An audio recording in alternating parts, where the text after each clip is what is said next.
I think a lot of people do struggle with really expressing themselves. So there is this idea of like, if you love me, you should know what I need, right? Not just for women. Women are a bit more likely to think that, if I have to tell you everything, then where is the initiative? If I tell you and you do it, then it doesn't count. I hear this a lot. Wow. I hear this a lot from women. I mean, I'm sure for men as well. Yeah.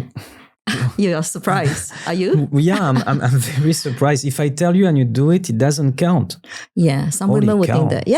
Yeah, they're like, oh man. And so I would have to explain to the ladies and say that, then aren't you making it really hard for your partner? Yeah, it's so because unfair. because they give it to you, then you say it doesn't count because I told you so.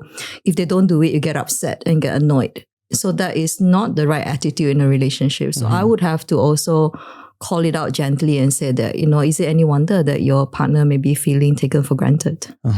Right? But coming back to you, right? You're saying about how it is hard for you to express it. And I can understand that because maybe in our culture or in certain culture, you're not raised to be needy. A lot of people are fearful of being needy. I don't want to tell you, I don't want to be perceived as being needy. So I shouldn't make too much demands. If I make too much demands, I'm unreasonable. I'm not like a considerate partner and all that. And I think these are mistaken beliefs. And I think in a relationship, in a healthy one, couples should be able to express and share the needs for them to flourish or to feel safe in the relationship. The whole idea about it is how can I feel closer to you? So it's about the intimacy. So intimacy is not just about the sexual, physical intimacy, but it's actually really bearing your soul to each other. Yeah. Right? So then if you want to have intimacy, then you need to be able to express what is truly in your heart. And that would include your needs, the need for maybe the need for affirmation, the need for appreciation, the need for reciprocity. Wow, thank you. This is crazy because one thing that I struggled a lot, and it's not only, in the romantic context, but for example, long time ago, man, that was 2.5 years ago, I was with a relative, a sibling, and that sibling told me, you do a lot of things for me, and I wish I could do one thing for you to make you happy.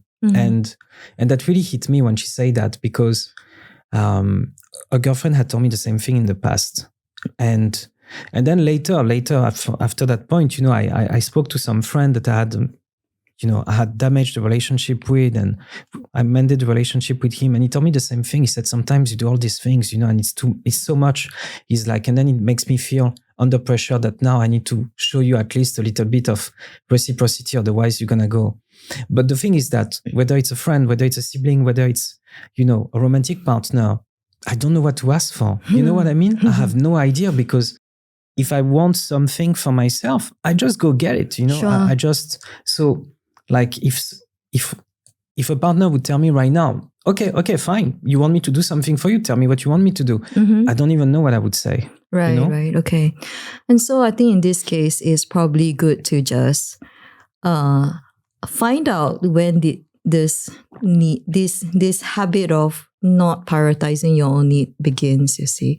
So I can share a little bit about my own journey in this case, right? So I used to be a really independent and self-sufficient person as well, and I would actually be the giver rather than the taker.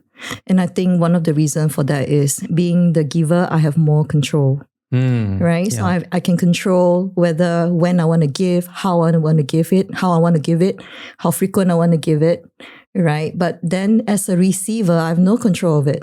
So to be a receiver, I realized that I need to be open or to be vulnerable because sometimes they may not give it to me when I want it.